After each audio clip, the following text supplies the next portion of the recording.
leaning, safe and secure from all alarms, leaning, leaning on the everlasting arms. Hello and welcome to yet another edition of Rule of Thirds, a monthly arts and culture podcast with a film crit emphasis. Each month, we watch 3 films based around a common theme and discuss them amongst ourselves. Feel free to join in the conversation on Facebook and Twitter at Thirds Rule. I'm your host, Stephen Foxworthy, and with me, as ever, are my inimitable co-hosts, Samuel Dumas. Hello. And Caleb Dunkerson. What's up? What's going on, gentlemen? Not much. Just trying to pull up the outline to this podcast. I am doing the same thing. Yeah, I noticed that Sam popped in about halfway through that opening monologue there, so that was nice. Good job. I'm in now. Hey, everyone's getting on the same page. Organization, definitely something we need to work on here at Rule of Thirds. It's kind of endearing. If you said, well, I'm sure our listener would agree if we even have said listener any longer. Yeah, we do. Hey, Mom. Hope you're still out there, buddy. And you are my buddy because you listen to this podcast, and that automatically makes you my friend. Ooh, be careful with that. I would be careful with that. Be careful. Okay, apparently I need to rescind listening that because Sam wants me to be careful. To be honest, that's fair, but they're listening to our anybody. podcast, so it can't be that bad. It could be Adolf Hitler. I'm just saying. I don't think that's historically possible. Could be. All right. Well, on that note, tonight our topic of discussion is villains. What makes them tick, why we like them, and what makes a good one. With this episode, we'll be taking a step outside of our normal format and trying something a little bit different. Rather than presenting 3 offerings, we're actually going to be taking a look at 2 different films, which will hopefully afford us some time for more in-depth analysis and discussion. But before we get into all of that, let's just ask that one most essential and life-affirming of all questions. Gentlemen, what are we drinking tonight? Well, go ahead, Sam. No, I insist. Take it away. Mine's complicated. You go. Okay, well, mine is Old Overholt Straight Rye Whiskey. Oh, you motherfucker. In Mountain Dew. Oh, my gosh. I wish I could find those. What was that? Those? Yes, absolutely. Hey, wow. Rye whiskey and Mountain Dew. I would have never thought. Yeah, Why? well, why? Why would you not have thought that? I don't know. I just never considered Mountain Dew a mixer for whiskey. Well, Steven, prepare to get educated because Mountain Dew was actually, the drink Mountain Dew was actually made for the sole specific purpose of being a mixer with whiskey. That is actually something that has been lost to the ages. But yes, that is what Mountain Dew was made for. Put it in bourbon, it'll blow your mind. Mm-hmm. Okay, well, I'm not going to do that tonight because I don't have any Mountain Dew in the house. But no, I'm saying at some point I'm going to have to give that a shot. Mm-hmm. What are you drinking, Steven? I am drinking because one of the films up for discussion tonight is Touch of Evil. I'm actually drinking what I call the Quinlan Classic, which is a double bourbon. So I basically poured the remains of my decanter of Blanton's bourbon into a glass over some rocks, some whiskey rocks, and Just some there we go. rocks. Whiskey rocks. I've got some rocks. I could go get some rocks outside. They're out in the garden. Yeah, they're probably a little warm though to be putting in whiskey. A little bit. It's kind of warm down here. Yeah. In Arkansas. I can imagine. Sam, what about you? What are you drinking tonight? I'm drinking iced tea that's been sweetened with homemade blackberry syrup and topped off with a little Italian cream. Doesn't sound alcoholic at all. It's not. Gay. A little bit. Well, in fairness, on the last podcast, none of us were drinking anything alcoholic. So yeah, but that was like 8 in the morning. That was like 8 a.m. Just to throw that out there. That was like early morning podcast. Of course, we weren't drinking. Well, I'm just saying, you could have mixed up a mimosa. I wouldn't have cared. Yeah, I suppose that's no, that couldn't have happened. I don't have the ingredients, nor would I ever. Well, a Bloody Mary then. Yeah, no, same exact problem. You can tell me don't you have the don't ingredients, nor have, would I ever. You don't have orange juice in your house? No, What goes into a not mimosa? at this time. It's orange juice Mimosa and is wine, orange right? juice and champagne. Yeah. Champagne. So Okay. I would never have champagne in the house for one. Naturally. I usually don't have orange juice in the house. I mean, orange juice occasionally it occurs to me when I'm at the store and I get some, but most of the time it's not like a staple in my life. But champagne, I would never have that in the house. So, Well, you should definitely work on that because champagne is good stuff. No, I don't think you understand. I would never have Why champagne not? in the house because I'm not going to waste my time and my money on something that's okay, like champagne. I like it. Well, that's fine. I'm not saying that you can't. I'm just saying that I would never have it in the house. With your condemnation. The other thing, no. It's fine. You can do whatever you want. I just would never, Stephen, because I have standards. And by standards, I mean probably not standards. That's probably the opposite of standards. But but whatever. The important thing is that what's in a Bloody Mary? It's V8, right? It's V8. It's tomato juice and vodka. Well, Yeah. see, there you go. You got me again. Stuff there too. That's of other stuff. We've hit another stopping point here with the. I might have tomato juice in the house. That might happen, but I would never have vodka in the house. So I can't with You these keep morning tomato drinks. juice on hand, but not orange juice? Well, no. I'm saying I could conceivably have tomato juice, just like I could conceivably have orange juice, but I would never have vodka in the same way that I would never have champagne. Actually, probably to a greater extent than I would never have champagne. True. I guess. All right. Because periodically Well, champagne does show up in the house, like on New Year's. I was gonna say, I think your sister brought there you champagne go. to a New Year's But- party once. But vodka never shows up in the house. It's never been in the house, never will be in the house. What if So, I show up with vodka? I probably wouldn't let you in. What if me and Aaron?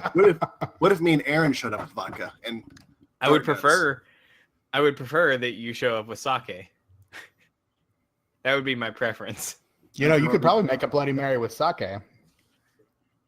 So Just be with like a. I mean, Yeah, I don't you know. could probably do anything, to be honest, that you wanted in the entire world.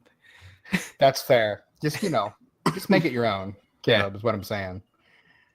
Just don't turn your did. nose up so quickly. he made his Bloody Mary out of rye whiskey and Mountain Dew. Yes, Bloody Mary right here, folks. You hear that sound? That's the sound of rye whiskey and Mountain Dew Bloody Mary. Okay. Oh, great narratives require great conflict, and nothing focuses and directs conflict more effectively than a great antagonist. Maybe we And need one. do what? Maybe we need an antagonist to focus a podcast. I'm pretty sure Caleb is a great antagonist for just about everybody here. No, he derails it. Yeah, that's the conflict that we need to overcome. See, Okay. This is what I'm saying. Okay. And you're being pretty antagonistic right now too, Sam. Just saying. I'm sorry. And while antagonists can take broad forms like harsh, unforgiving wilderness of films like Castaway and Aguirre, Wrath of God, or the cruel, soul-crushing societies of films like Brazil or Battle Royale, we at Rule of Thirds, well, most of us anyway, prefer the human touch.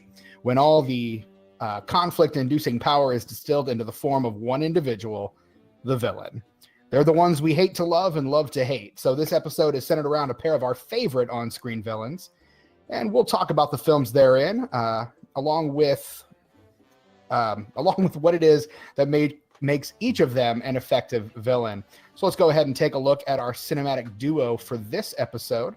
I'll go ahead and start us off, as my choice is the first. First one, we're looking at thief, conman, and serial killer Harry Powell is on the hunt for $10,000 stolen by his former cellmate in a bank robbery in Charles Lawton's 1955 classic, The Night of the Hunter. In order to find it, Powell inserts himself into his cellmate's family, earning their trust and eventually becoming one of them. It isn't long, however, before his true colors begin to become evident as Powell, played with fearsome gravitas by veteran character actor Robert Mitchum, reverts to his role as Hunter. Sam?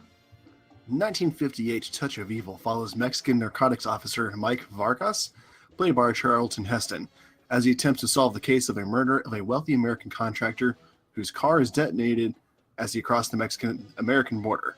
As he investigates, he and his wife are both drawn into a tangled web of Mexican underworld and American criminal justice system, aided and abetted by corrupt cop Captain Hank Quinlan, played by Rule of Third's favorite Orson Welles, parentheses, who also directed. He did, though, which is great. And before we move on to discuss those films more in depth, we need to address the elephant in the room. Those of you who are generally familiar with what we do and how we do it are probably wondering at this point, or the one of you who is generally familiar, is probably wondering why we're only discussing 2 films instead of our usual 3. And I'm going to give that explanation over to our resident cynic and antagonist extraordinaire, Caleb Dunkerson. Caleb? I resent that resident cynic remark. I feel as though I'm a pretty optimistic person, first off. Second off, I didn't bring a villain, so that's good. That's cool. That's not cynical. I'm saying, villains. I mean, I just don't see anybody being so villainous, that they should be on this podcast. So I see a lot of good in the world, Is that really why you didn't pick a film for this episode, Kevin? No, actually, that's not why. But I would like to discuss to get to the heart of why I didn't pick a film. I'd like to basically just squash a misconception about this podcast. First off, to all of the viewer who might be wondering how this could possibly have happened. Well, first off, you need to understand that so far in this podcast, we have not each individually brought our own individual movies to this show on any of the episodes except the one My Three Directors podcast where we talked about our favorite directors. Beyond that, they've all been selected as a group to tackle a certain theme or a certain purpose, like the Oscar one or the trilogies that we did last time, or exploring the Seven Samurai story. Like, for only the My Three Directors one have we each been tasked with bringing a movie to this podcast, okay? So, with that being said, this is kind of like, I was asked to select a villain, which is not the normal format for the show so far. And truth be told, the point of this podcast, according to Sam, when he first started, when he told me about it, was to culture me and show me more movies, right? Well, because I don't watch very many movies. I told everyone that. Oh, well, it applies. I'm saying that to all the girls. I guarantee it applies more to me. I'm not gonna lie, but that's me. I guarantee it applies more to me than anybody else in this podcast. Oh, I'll agree by with far. That. Well, because the thing you got to understand about me is that I don't like movies. I don't watch movies. I don't like them, so I don't watch them. Like, movies are not a thing. Like for Sam and for Steven, movies are like they're just like a thing that you need something to do. You're gonna watch a movie. Is that not the case? I mean, more or it's less. just a pastime for you guys, right? Well, a little more than a pastime. I was gonna say, you say pastime, I say passion, but whatever. Sure, I say whatever. We're splitting hairs. I say The I point take is- the time. I make time. I skip work to watch movies. Right. I've See, I skipped don't do skip that. School. I don't do that. If I watch a movie, it's either because I'm particularly hyped about a particular movie that's coming out, or because I don't know. I've absolutely run out of everything else I could possibly do in a day, and then I finally just sit there and watch a movie. But that rarely ever happens. Podcast coming up. Yeah, that too. It's dude, it is a chore. This podcast is a chore. I love it though. Thanks, guys. No It's problem. good for me because I do get to watch new movies. But the issue is, it's probably just because I haven't seen enough movies to have a good pool to choose from. But like, some villains that I would choose are either disqualified based on the rules that Sam set out for this topic, Which we will go because into they're here too- in a moment. because they're too morally ambiguous or otherwise, and or they're villains that we already scheduled to discuss their movies on another episode in the future, or we Yeah. have already discussed them, one or the other. So that doesn't give me much to choose from my limited movie watching experience, and like I could get and the other thing is I don't find like cut and dried just bad guy villains that interesting anyway. I've always been more of a fan of like the morally ambiguous villain who's not necessarily even a villain, who maybe like I could even agree with on some level. I find that more interesting. So like if I had to pick a villain like right now from any media, not movies, I would pick Shogo Makishima from the anime Psycho Pass. He's the best villain that I've seen so far as things that are on my mind. But I'm not going to force you and Sam to watch a 22 episode anime for this podcast, and it doesn't do that. It doesn't fit into the format of the podcast anyway. But that would be a choice. That would be a perfect choice. He's one of my favorite villains from any media right now. Just well, maybe at the end we can come back to that. I'd like to hear more about that at the end of the show. Yeah. I think we can circle back around to that and kind of land there a little bit. Because there's a lot of setup to discuss that if you haven't seen the show. So. I haven't, but you know, you don't have to explain it to me. Right. We can just assume that anyone's listening to us knows enough about what we do to know that, hey, if we're going to bring this up, it's probably going to be something they need to research on their own to some degree. Right. Okay. Well, that's fine. If we want to talk about it, I'll give it a little bit, get a little information about it. But yeah, so that's why I didn't pick one. Sam tried to suggest some to me, and I kind of was sort of going for it for a little while, and then I was like, you know what, screw it. If the point of this particular one is that we're supposed to fight, we're supposed to have an argument where we knock down, drag out, where we determine who's the best villain. How am I supposed to fight for a villain that I didn't even pick? So I said, screw it, and here we are, two villains. Yeah. So this is the first change to our format. Because of this, we're kind of changing things up and doing it just a little bit differently. So the first thing we're going to do is just kind of give our general overall thoughts on the films that we watched. And then the person that selected those films, so myself for Night of the Hunter, Sam for Touch of Evil, which I just want to point out is the probably only time on this podcast where there's an Orson Welles film in play that I did not pick. Because I freaking love Orson Welles. He is my favorite director of all time. And I love Charles Neston playing Mexicans. That's my favorite scenario of all time. It's a pretty amazing scenario. Good old accentless Charlton Heston. I like how they were like, you don't sound like a Mexican. And I was like, he doesn't. Nope. Just like, oh, you're a crazy Mexican. You're right, I am. You, over there. Where is my wife? Donde está mi esposa? Por in just favor. the whitest way possible.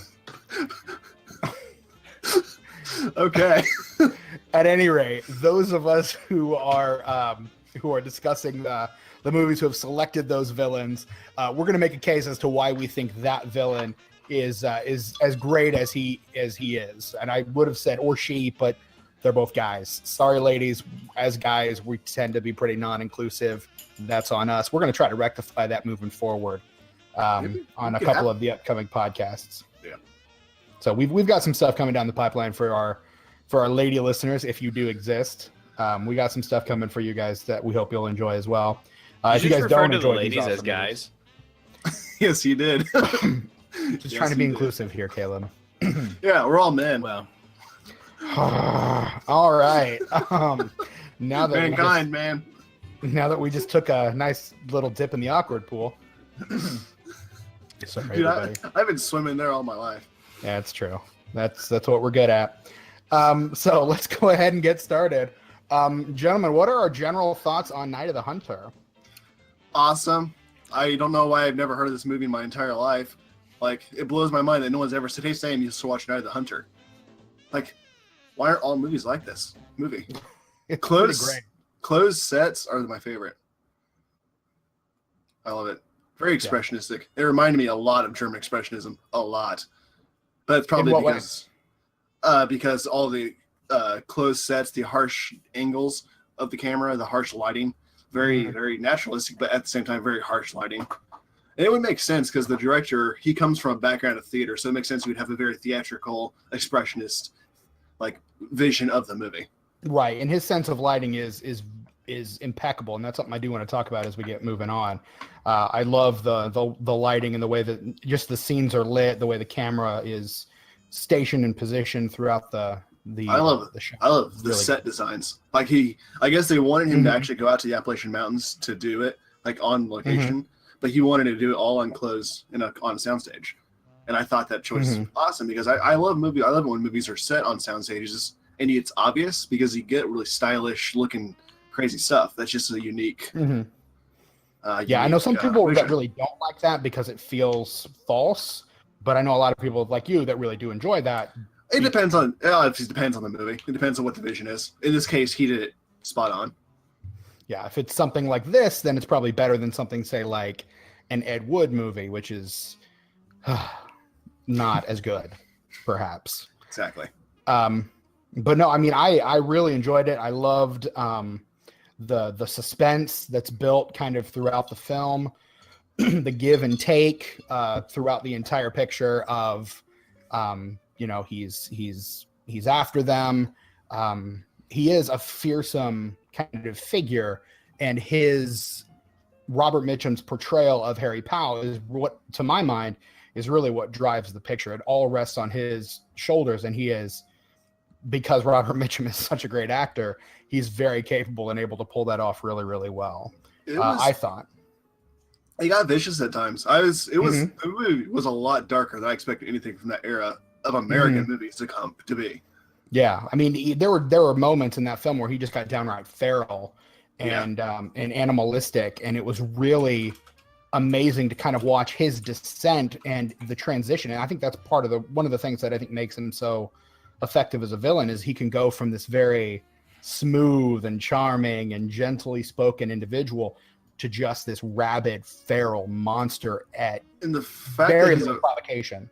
That he's a priest, like woman murderer, like that, like the subject matter for that time period too is very like dark. Like even you don't even see it. You see that now and stuff, and it's just whatever. But like, I don't know. Then to have that, like a priest, he is like the god, like he's quoting Bible verses, singing hymns. Yeah, love and hate tattooed on his hands. That makes him more sinister, and that's the crazy thing is that aspect of his character makes him even more sinister, even more evil, because you get this idea that he's, you know, masquerading as an angel of light kind of a thing.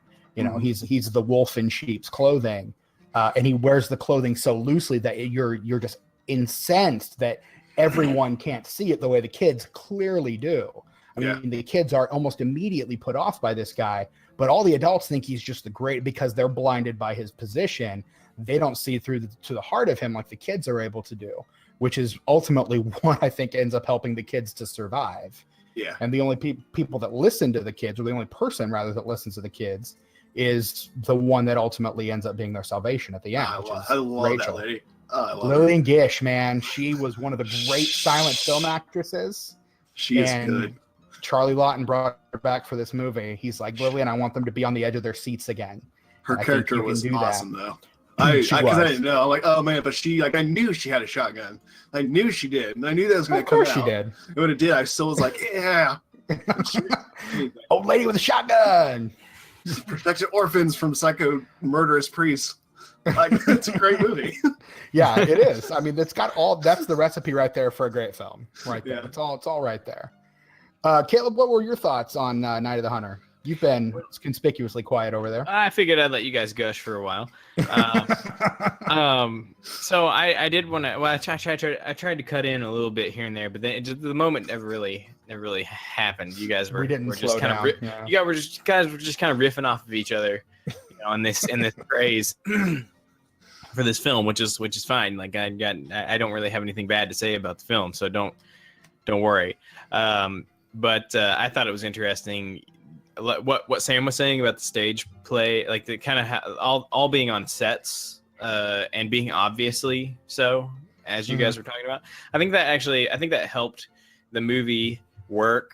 I think that helped the narrative of the movie work a little bit too, because like it kind of like creates or helps you create your suspension of disbelief is like larger, more open in this film because it's not grounded in such a real like spatial kind of sense.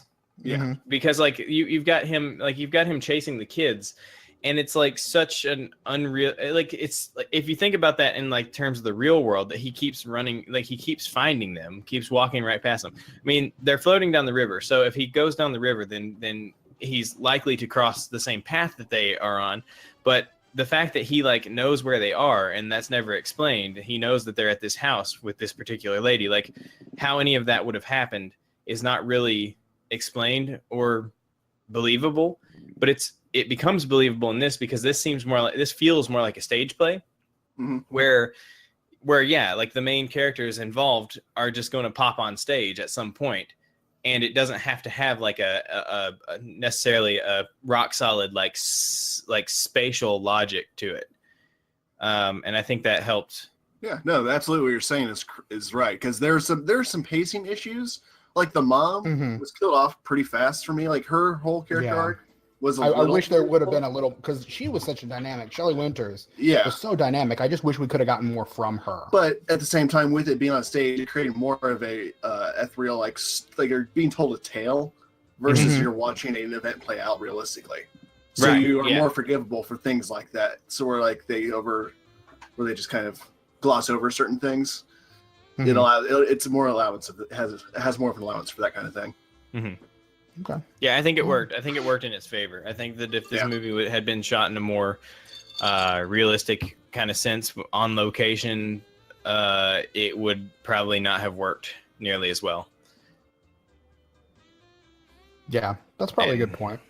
And also, I agree about all the stuff about how great what's his face is as a a villain. He's cool. He's cool. All right. I don't know. I don't know names. I don't. What are names?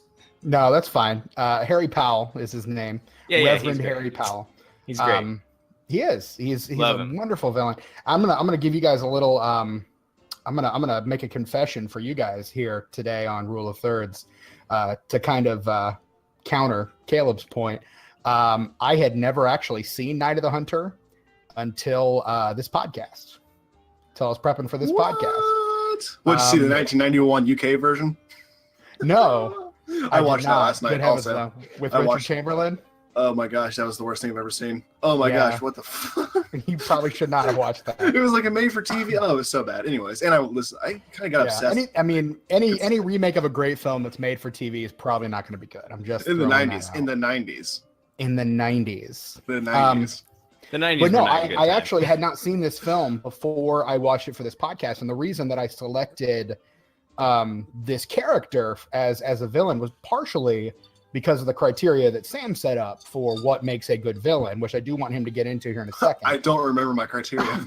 All right, then one of us is going to have to find that conversation that we had, because you had like this list of criteria as to what makes a good villain.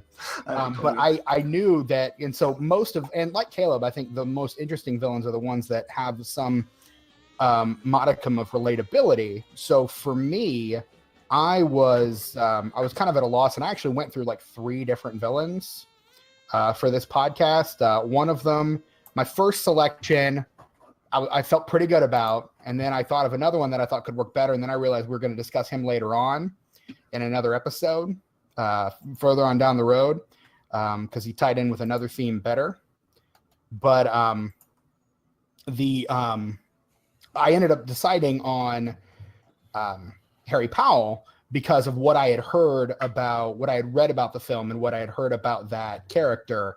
And so I was like, this is the kind of villain that I generally like to see when I do go to the movies. And when I do end up seeing a film, this is the kind of villain that I generally like.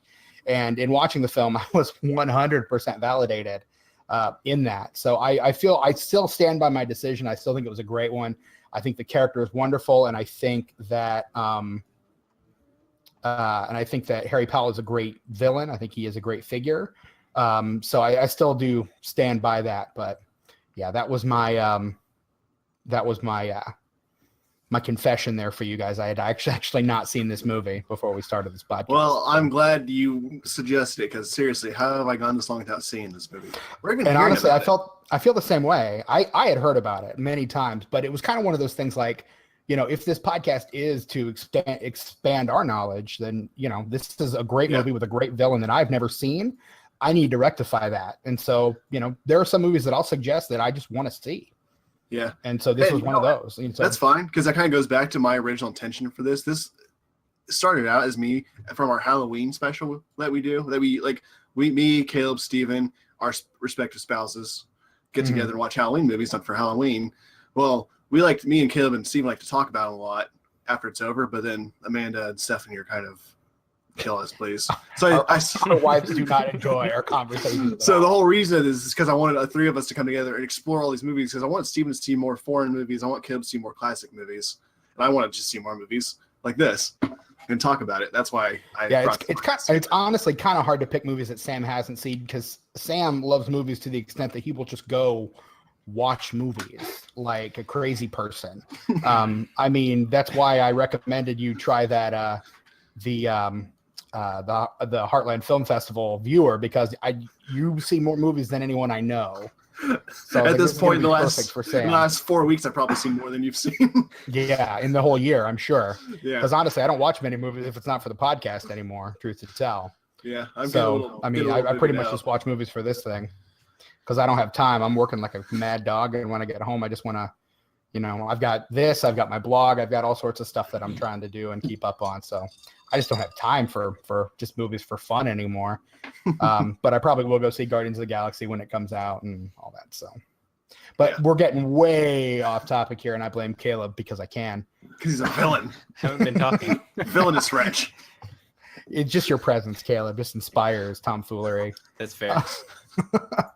But that having been said, let me go ahead and kind of break down my case for Harry Powell as a great villain, and as my choice for the villain podcast for this episode. And I've got like a page of notes here that I just went home. And some of these things I've mentioned already. The first one, and I think the most important one, and this, I love villains like this. The most diabolical villains, to my thinking, are the ones who either act as though they are good and pure, or the worst ones, I think, are the ones who truly believe that what they're doing is right and that what they're doing is sanctioned by the Lord.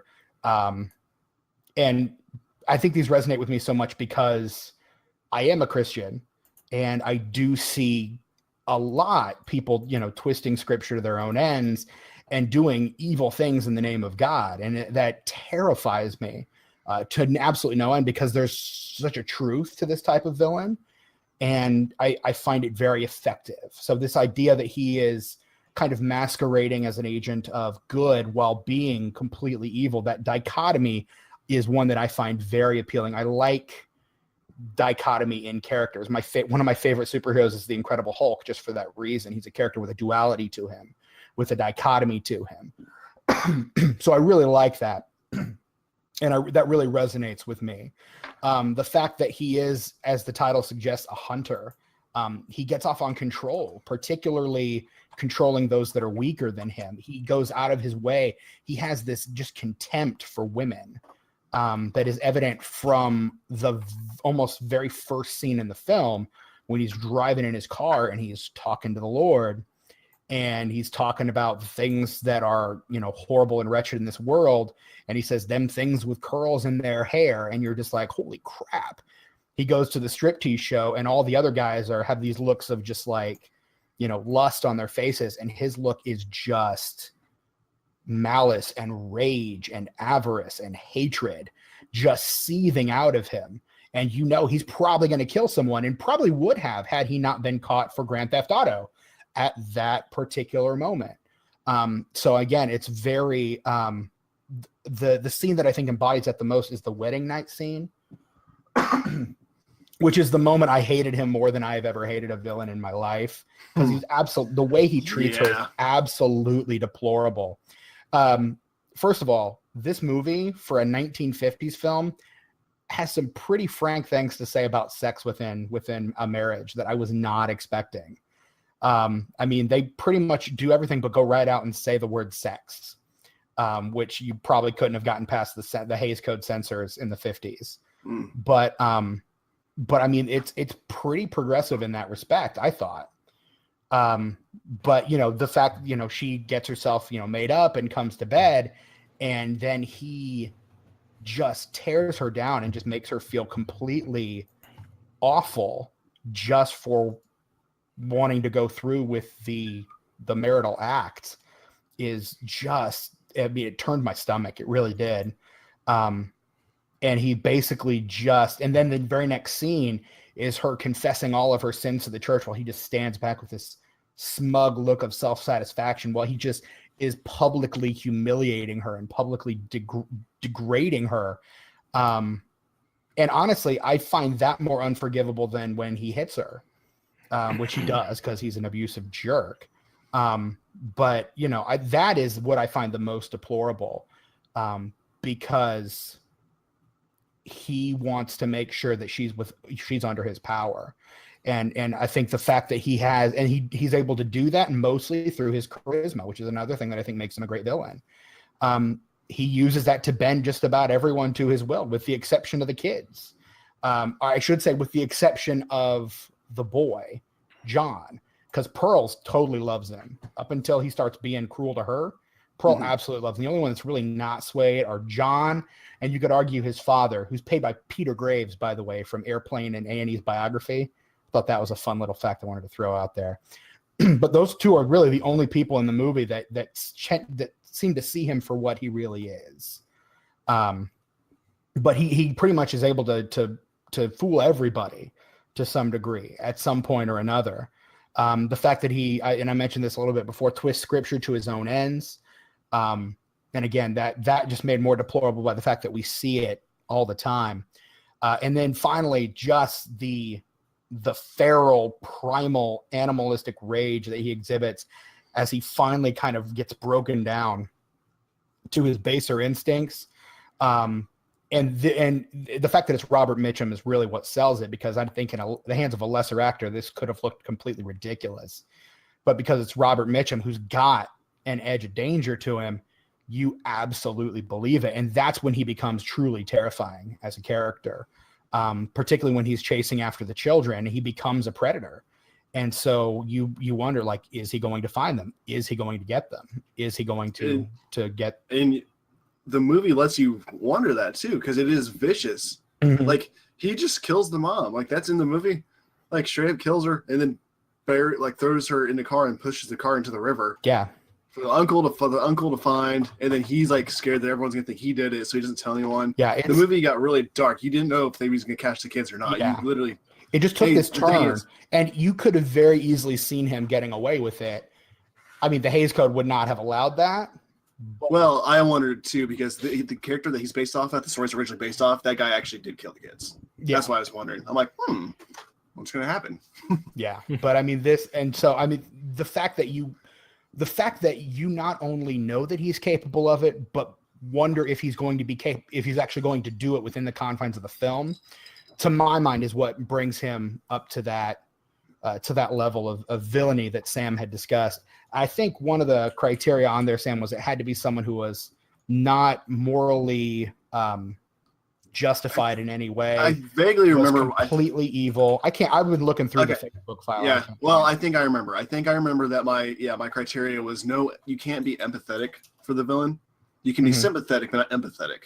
It was more of I think the example was Darth Vader, before the prequel trilogy, whereas he is a villain all through and through. And you have a little sympathy towards the end of Return of the Jedi, but yeah, he had to be evil, but have character and be menacing to actually be significant. And I think Powell probably more than any other villain that I can think of. I mean, again, there were a couple others that I thought fit that criteria also, but I really wanted to land on Powell, partly because I hadn't seen this movie before. But I think Powell definitely fits that criteria to a T. And so that is why I submit for your approval, gentlemen, Harry Powell as a great cinematic villain. Yeah, fantastic.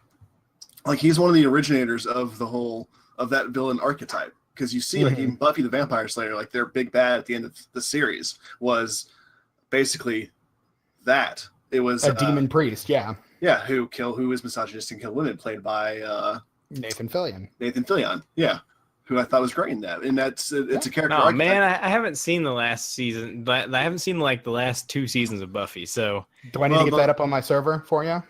Yeah, I have the entire series. I think it's on Netflix, isn't it?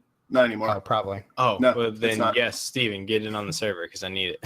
I'm not saying I'm not advocating for those seasons, but I'm saying I like Nathan Fillion. Like it's the character archetype you'll see in a lot of horror movies and you'll see later on. So yes, even that character set that up. Even though the movie failed miserably at the box office, a lot of people it's very highly regarded as one of the greatest films of all time. I've seen it on several lists now that I know its existence, kind of like Suspiria. Never heard of it until I saw it, and then now I see it everywhere. Yeah, and Night of the Hunter is definitely one of those. Like it's influenced so many people, and it's done. It's cemented. So many different character types and ways of doing film. But on its release, it was kind of one of those before its time kind of things because no one was really ready for it. Audiences weren't really ready for a film this dark and this brooding.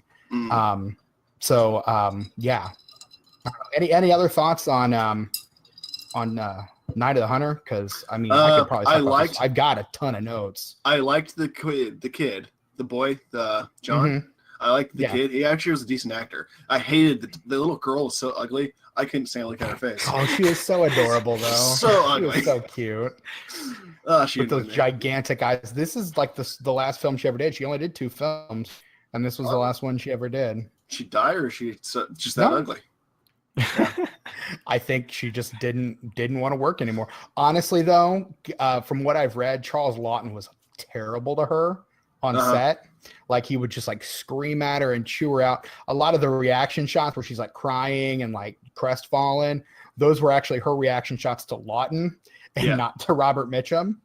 Yeah. So I don't know if he was doing that just for the reaction or whatever, but it probably, was sullied it her Charles? own movies. I thought it was Robert Mitchum that was doing that.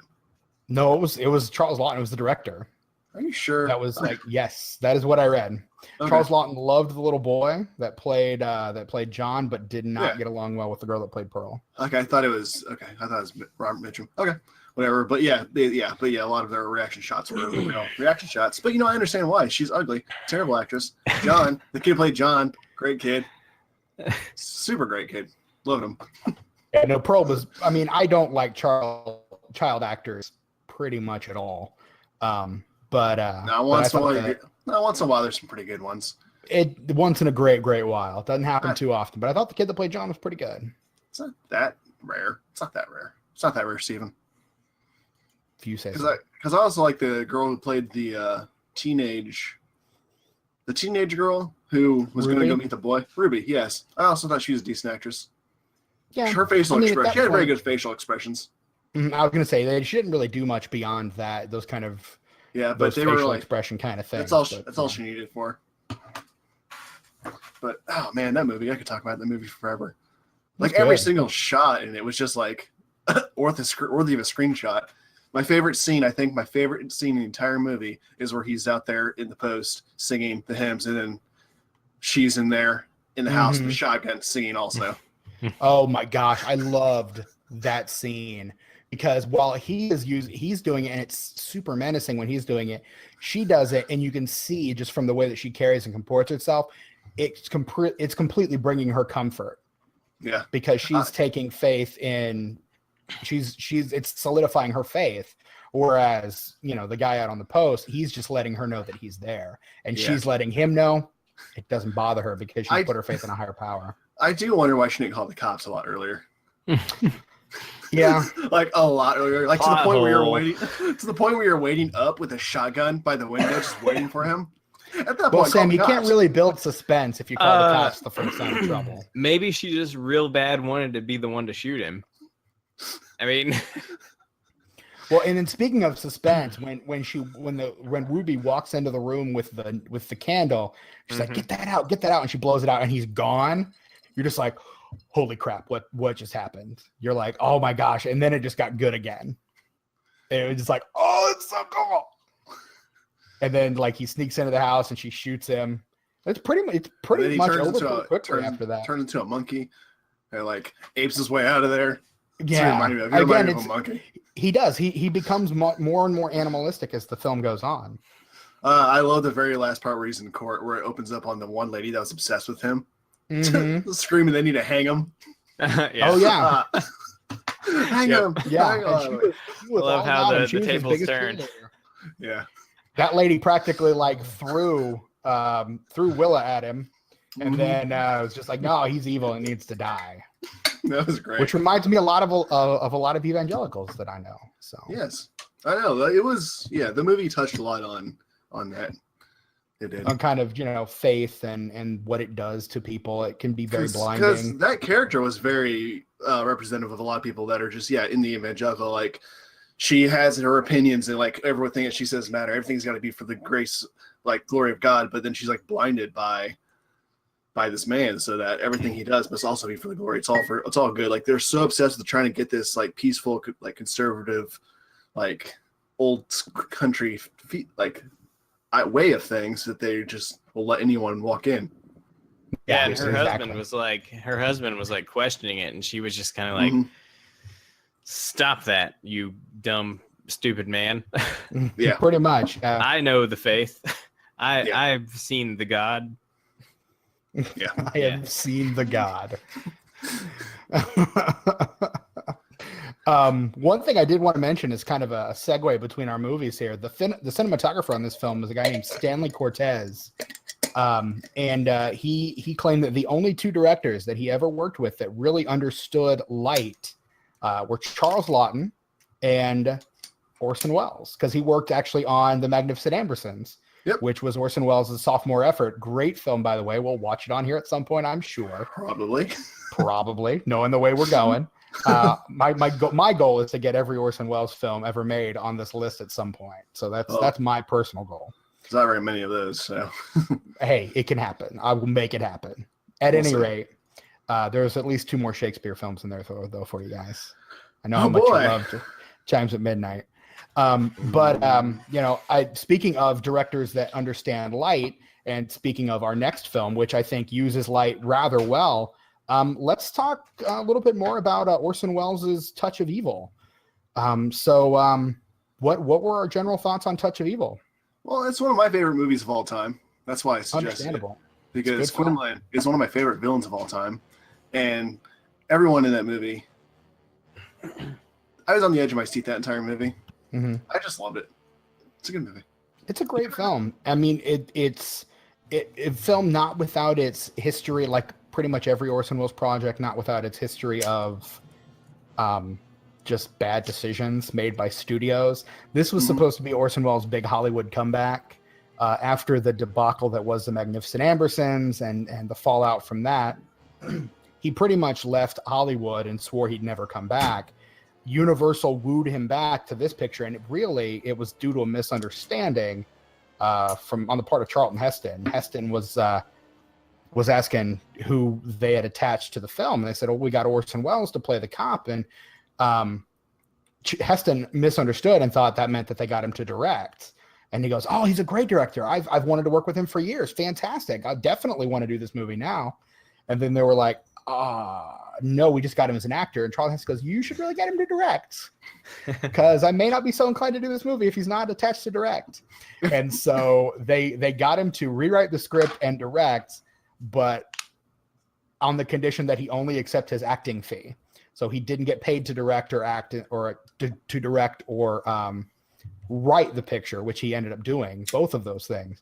But it was all thanks to Charlton Heston, which is why he got the role in the first place of director. So, and then once the studio was just crazy about trying to they thought the story didn't make sense. They thought it would be too difficult to understand. So they recut it, and it made even less sense than it did before. The story goes that they showed Orson Welles the cut of the film that they wanted to release one time, and he sat in the studio, didn't say a word, just sat there, watched the cut of the film, left, and wrote a 56-page memo, and sent it to the studio saying, "These are the things you need to fix, and it will be a much better movie." And at least the version that I have, and I think this is the version that you guys saw. The version we watched is the version that they tried to re-edit his. In like 97 or 98, they tried to restore it. Yeah. Yeah. It's the closest. As close as they could. Yeah. But no, that opening tracking shot is probably one of the greatest, if not the greatest, tracking shot of all time, because there's so much going on. They track from putting the bomb in a trunk to following that car through the streets of Mexico to cutting away from them and over to Charlton Heston and his wife and following them. They intersect again and then separate and then come back again. So like it's like an 11-minute or something tracking shot. It's like the first 11 minutes of the film. And the use of sound, the diegetic sound, they're just kind of going in and out from the different music styles. I thought it was great. Caleb, you clearly have something you want to say. I mean, we have had a plethora of fantastic opening scenes so far in this podcast, and talk about a great opening scene. That was one of the most tense opening scenes I've ever watched. Yeah. Every single time we're following the car, and I'm like, I know this is literally a ticking time bomb. There is literally a ticking time bomb in this scene. I don't know how long the time is set for because I couldn't see it because it's black and white, dark movie, egg timer set to some. I'm like, there's literally a ticking time bomb in this car, and we're going through. We're seeing all these different people.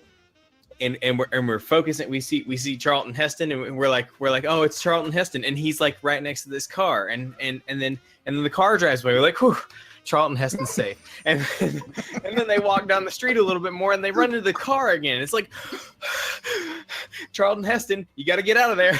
And then they sit there and have a conversation right next to the car. I know, and they're talking to the police, and I'm like, police, seriously, let him go. Let him go. They need to get to their soda parlor, and this car needs to blow up.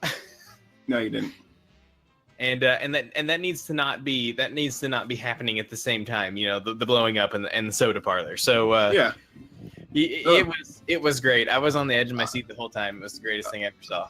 I love when the girl in the front seat. I love when the girl in the front seat. She's like, "This is ticking in my head." Yeah, I know. It's great.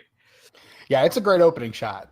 It really is. Best Absolutely brilliant is what I have, the exact words that I have typed into my notes here. Absolutely brilliant. I consider it one of my top 2 favorite openings of all time. What's the other one? The opening of Once Upon a Time in the West. Okay, yeah, that is also a really great opening scene. Honestly, they're the 2 best openings. If you guys want to hear our There thoughts Will Be about Blood that was a great opening. That was. If you guys want to hear all of our thoughts on these openings, go back and check out past episodes of Rule of Thirds at thirdsrule.wordpress.com. That's the address. That's the one. Thirdsrule.wordpress.com. You can check out all of our past episodes. If you do decide to listen to them on iTunes, rate us very highly, please. Thank you. You can go to our YouTube. Also, they're up there if that's more your speed. I think opening of a movie is kind of the most important, one of the most important things to a movie. Yeah, I mean, it's what pulls you in. It's what makes you, helps you make the decision to stay there. So, I mean, if the opening scene is gripping, particularly gripping, which all the ones that we've just mentioned are. Like, I hate these Hollywood standard openings. Like, open with something crazy. Blow my mind. Blow my mind. Blow my mind. And if it doesn't, if your opening isn't good because the script, then you made the movie wrong. Make a different movie. Yeah. I've had to tell some people that. One thing that I loved about this film, and this made me kind of dislike Magnificent Seven even more, or understand why I disliked one particular aspect of the Magnificent Seven, because I know Caleb loves to hate Magnificent Seven. But you know, I think you guys remember, if you recall back to that episode, the biggest problem that I had with the Magnificent Seven was one particular actor by the name of Horst Buchholz. Not a fan. And my biggest pet peeve about Horst was his inability to maintain his Mexican accent that he was supposed to have throughout the film. And this film, I liked because, with the exception of Charlton Heston, who does not even attempt to affect a Mexican accent, like, at all, at any point in this film, just doesn't even try, just doesn't care. With the exception of Charlton Heston, why does he need to care? Pretty much every other actor who is not Mexican still manages to pull off the accent and maintain it. And I'm speaking mostly of Akim Tamarov, who, as his name suggests, is Russian. But he is so good and so convincing as Uncle Joe Grandy. I actually wrote in here, he is so good as Grandy, he reminds me of why I hated Horst Buchholz's performance in Magnificent Seven so much. You know what's hilarious? He is a Russian who convincingly plays Mexican. My specific thought on that is that he could not maintain his Mexican accent. Really? You didn't think so? No, there are parts where he was not Mexican sounding. Other parts where he just got really Mexican sounding. What scene was it? Like, there's a scene where I thought to myself, like, specifically, like, oh, that's a little racist, jerk. Like, what was it? It was so over the top. Like, he would go from, like, okay, I could believe you're I'll believe you're Mexican, to, like, you were just, like, playing it over the top at points. But it wasn't bad enough that it ruined it didn't pull a Magnificent 7 for me. It didn't bother me at all. I just moved on with my life and enjoyed the rest of the brilliant movie.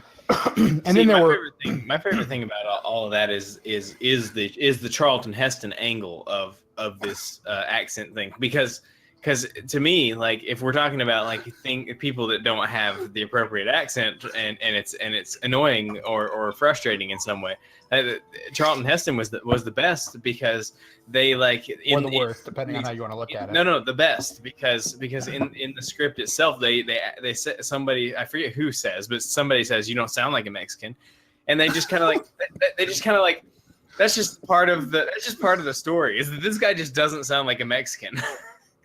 I read somewhere, and I thought it was great. I read somewhere in my research that Charlton Heston said that his decision not to affect a Mexican accent in this movie was the biggest regret of his acting career. Really? I think it was probably the best choice he's made. Yeah, because instead of having him go through a whole movie having a terrible Mexican accent, it makes him it slightly would have been an amazing Mexican accent, though. We don't know, because but the risk. Think of there's a cost benefit analysis that has to happen here. the risk is great when you're trying to do a Mexican accent, and I mean, is he proven? Has he done a Mexican accent in other films? I've not seen enough of his body of work to know. 10 Commandments, maybe? No. No. The classic Mexican film. If there's one film that we need to watch to check, it's going to be El Cid. El Cid is the one to check to see if that has been the case. Well, I think he made the right decision. Because you're right. If he messed it up, right, then he would have ruined an amazing movie. Exactly. That's perfect. I think it was a perfectly good decision not to. And I think the fact that the script like points it out and then offers no explanation is great. It's just kind of like we're like, it's like the movie is thinking what we're thinking, and then that somehow validates it and makes it not a problem anymore. That's how I see it.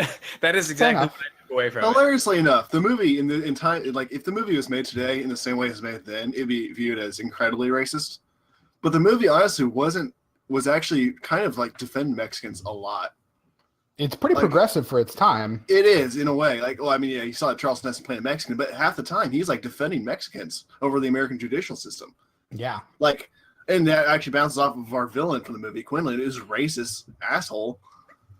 And they're always defending them. I thought it was particularly topical for this year to be doing this movie, because a lot of things that are pretty relevant were discussed in this movie. Centered right on that border. Yeah. We got a pretty optimistic perspective from Charlton Heston about it. Although, let's be honest, I would not be at all surprised if Donald Trump's estimation of the Mexican people was not in some way formulated by the gang that accosts Mrs. Vargas, played by the wonderful Janet Leigh, in the hotel. I would not be at all surprised if that were the case. Well, hang on, he's never seen a movie like this. He couldn't sit through this movie. He's a Michael Bay fan. You know it. He claimed at one point that his favorite movie was Citizen Kane. So you do the math there. He might be an Orson Welles because he's heard it. He just heard it. An Orson Welles fan. He's like, oh, everyone likes Citizen Kane. Maybe I like that one too. You should know, but you should seriously. You should look on YouTube, and if I think about it, I'll link to this on the website when we post this episode. There is an interview he did. It was supposed to be for some film where they interviewed kind of famous people about what their favorite movie is, and his was Citizen Kane. And he actually talks about what he likes about Citizen Kane. Completely misses the point of Citizen Kane, by the way. But, what, really? Talks at length about what he enjoys. You're telling me that Donald Trump missed the point of Citizen Kane? I don't believe it. Yeah, I know. Hard to believe. They asked him if you could give one piece of advice to Charles Foster Kane, what would it be? And he says, get yourself a better woman. Jeez. Yeah, that was definitely Charles Foster Kane's problem. Yeah. So completely misses the point of Citizen Kane. But I mean, you can see Donald Trump as sort of a Kane-esque demagogue in a way.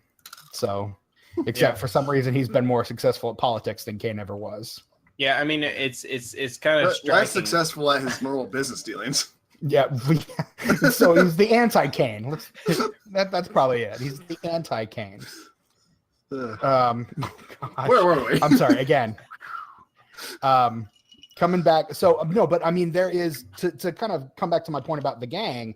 There's an element of sort of the anti-drug propaganda films like Reefer Madness and Assassin of Youth in those scenes in particular.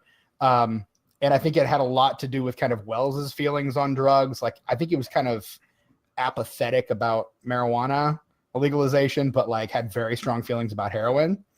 And so like the fact that they mainline her and that's what the drug that ultimately knocks her out, you know, they ultimately get her with heroin, but they're pretty much just blowing. Yeah, but it wasn't really marijuana heroin. smoke all over the place. It was really sodium pentothal.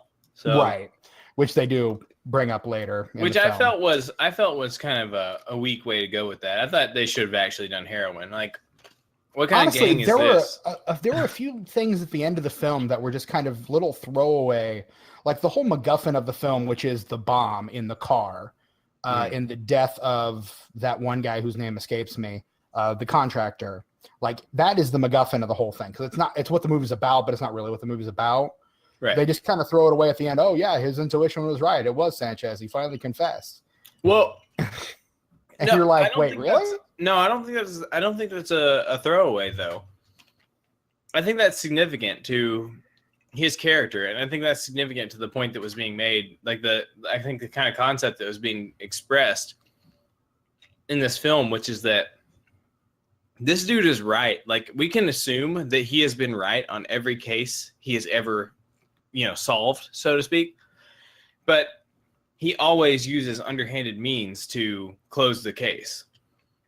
But his intuition is right. He's right. So in a way, he becomes kind of a morally ambiguous villain. And I think, and this is the point I wanted to get to, is that I think that Sam's choice for this podcast violates Sam's own rules.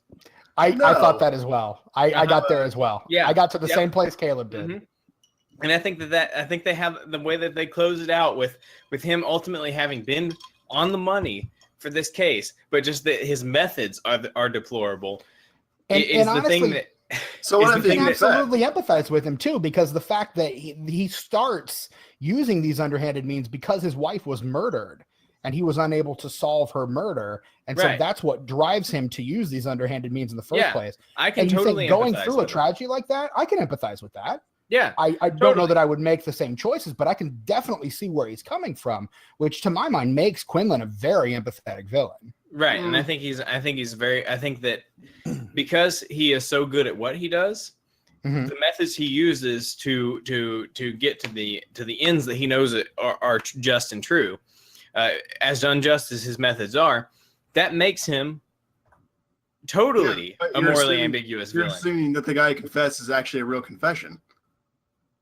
Well, what does he have to gain from confessing at this point? It's American losses, and this happens. It's people confess and they go to jail anyways because they're kind of coerced into confessing. Doesn't matter if you have anything to gain making or not. A murderer? Yeah, it doesn't matter if you have anything to gain or not. You don't have to gain anything. You still get coerced into confessing. Yeah, that's cool and all, and that's true in some cases, but that doesn't serve the narrative of this film at all, so I don't believe that to be the case. Does it not?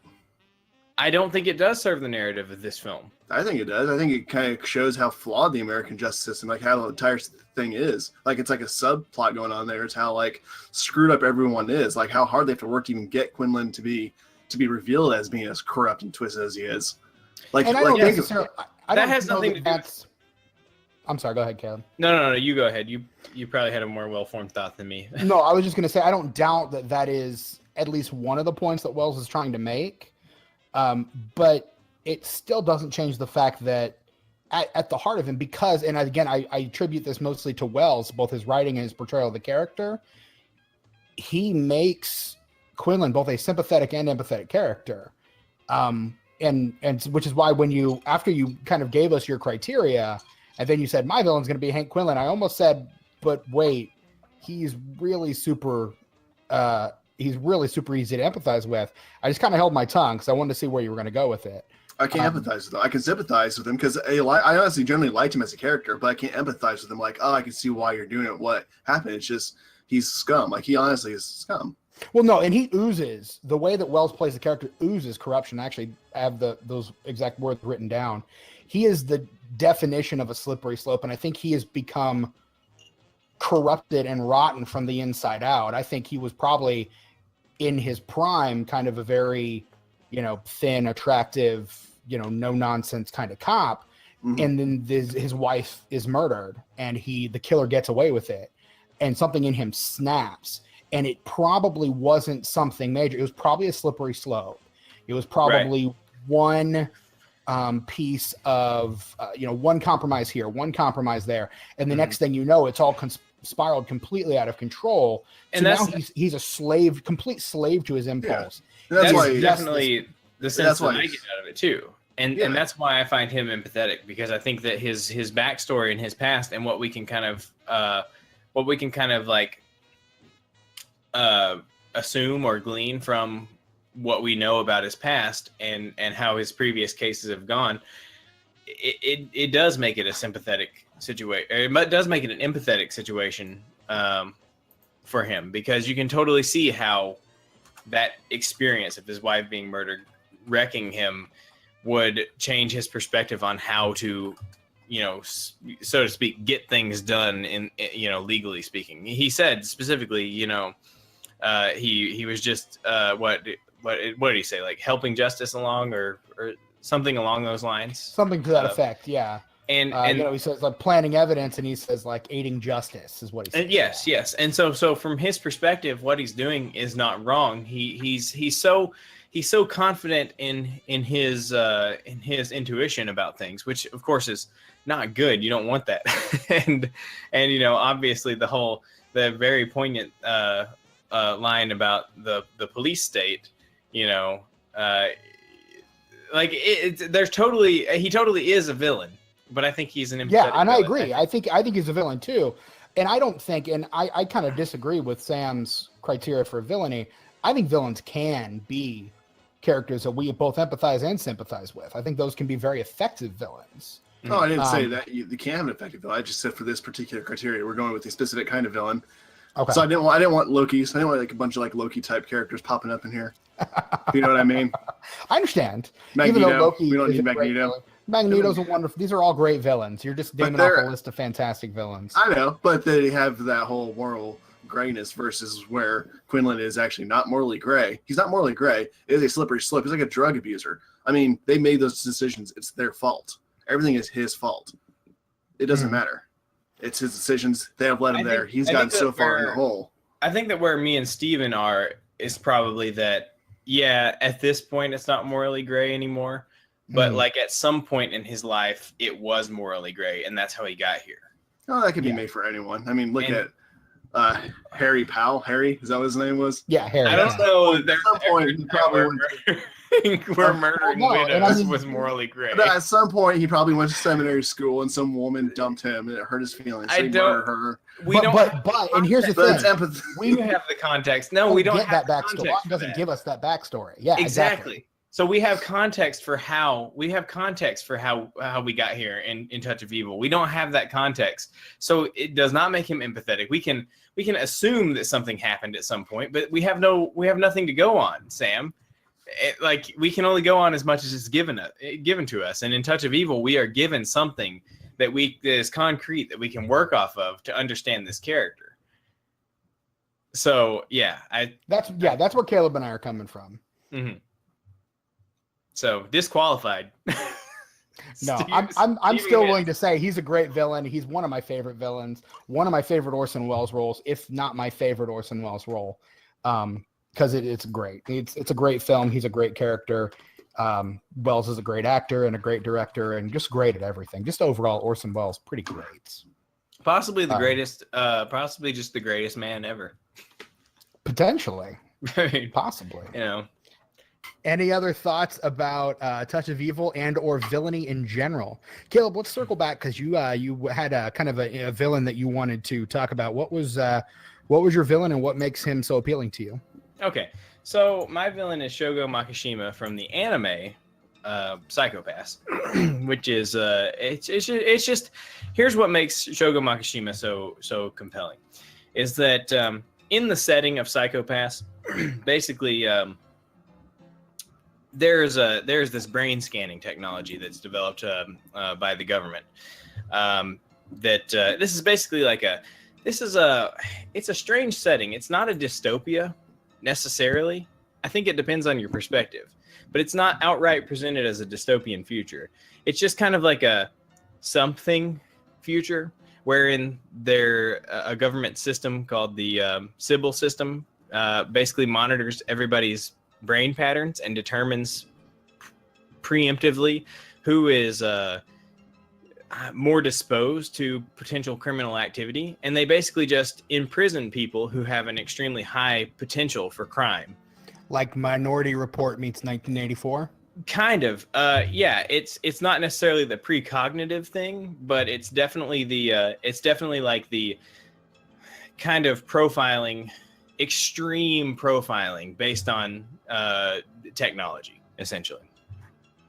And like essentially within the context of this world, the people of Japan, where it is set, as are most animes, live ostensibly happy, reasonable lives, and then everybody who is highly disposed to criminal activity are just locked away, and there's like essentially no crime. But the show itself is a police drama, like a police procedural almost, about those few crimes that do happen. And the villain Shogo Makishima is this guy he's an anomaly to the system. He can't be detected. Like his criminal intent is undetectable because his brain chemistry is weird. And he's like one of a few people that don't fall into the parameters that the system monitors. And the fascinating thing about him is that his whole MO is he despises this system. He believes that because he's allowed to run free with his thoughts and has never been tracked down by this system, he has kind of like a libertarian view about things, and he sees this system as being totalitarian and completely he sees it as being suppressing human will, essentially. And so his entire MO is that he empowers other people who have criminal intent to commit crimes as a way of acting on their own freedom. And so he is horrible. I mean, he is reprehensible. He facilitates horrendous murders and, just like horrifying things. But he's so fascinating because his reasoning behind it is something that I can totally get behind. And so this would not be valid for, according to Sam's criteria, because I totally empathize with him. But he's the coolest because like I want to be on his side because I agree that this system is completely oppressive and totalitarian and horrible. And, but at the same time, his methods are completely deplorable. I mean, there is no redemption to what he does because he facilitates horrifying things. But his logic is just so, like, I can so get on board with, like, freedom, like people being able to do the things that they want to do under their own will, and how like meaningless life would be in a situation where if you act upon your impulses, then, or if you even delve into what you think or what you believe about things or think about acting upon impulses, you're essentially sectioned off and put into prison. And whatever. He's fascinating. I think he's great. No, and I think you touch on something really cool there, because honestly, that for me is probably one of my criteria for what makes a great villain, what I call the true believers. Those who legitimately believe they're doing the right thing. They're doing these deplorable things for what they believe to be the right reasons. That was one of the things that I found most compelling about Powell, was that he is this kind of person. Quinlan, you could argue, also falls into that category. He's someone that truly believes that he's doing the right thing. The means and the method of doing them is what we end up finding so suspect.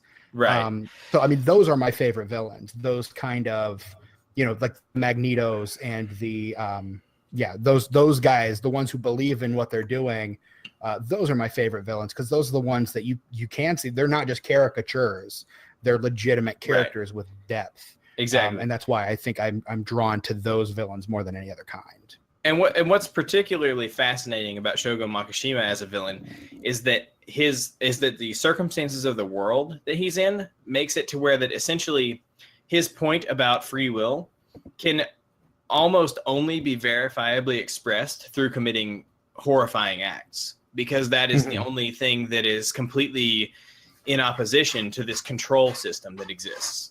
So in a way, it's like you can't even fault him for making his point this way, because there's almost no other way to make his point to where that that it is not being influenced by this system.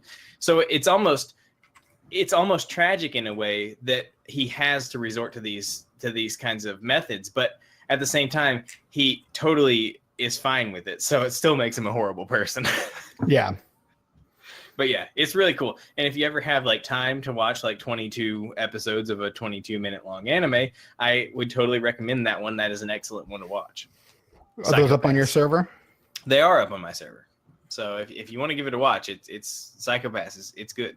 I may have to give that a shot. I may have to make that my gateway to anime because I know nothing of the genre. That would be a good starting place. Except for Superbook, as we discussed last time. Yeah. But yeah. All right. Well, I think Sam, you got anything else for us? No. No? Wait. I made a note earlier. Let's check this note that I made. Nope, I don't. I have nothing. Nope. All right. Cool. Well, then that is all she wrote for this evening. I do thank you guys for joining us for yet another pulse-pounding, heart-racing episode of Rule of Thirds. You want to join in the conversation? Want us to read your comments here on the podcast? Then email your commentary to ruleofthirdspodcast@gmail.com.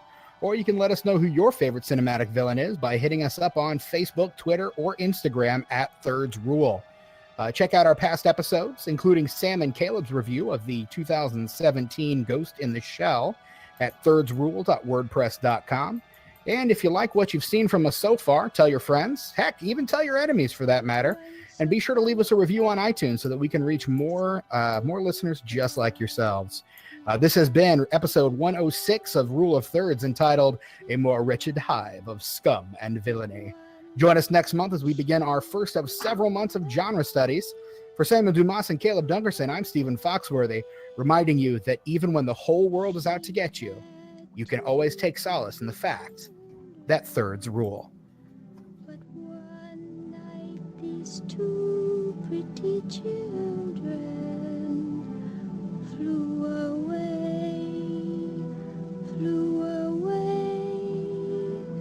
into the sky, into the